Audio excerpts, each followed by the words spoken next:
दौंड तालुक्यातील चौफुला येथे एक धक्कादायक घटना घडली आहे। गाडीमध्ये महिलेला धक्का लागल्या कारणावरून एका तरुणाचा खून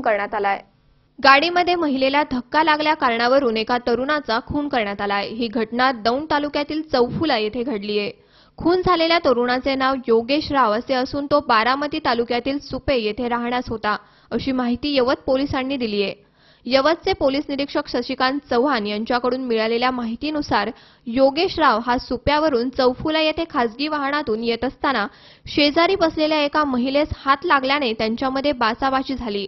त्यानंतर हे वाहन चौफुला नजीक येताच दुचाकीवरून आलेल्या 3 युवकांनी हे वाहन अडवून योगेश यास मारहाण केली।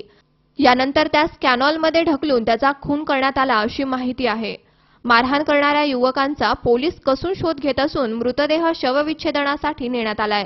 ही घटना पोलिसांना समजताच पोलिसांनी घटनास्थळी धाव घेत मृतदेह पाण्यातून बाहेर काढला, परंतु नजीक असणाऱ्या अनेक खासगी रुग्णालयांना फोन करूनही एकही रुग्णवाहिका घटनास्थळी येत नसल्याने तब्बल 1 तास मृतदेह हा कॅनॉलच्या रस्त्यावरच होता। अब्बास शेख, सी 24 तास, दौंड।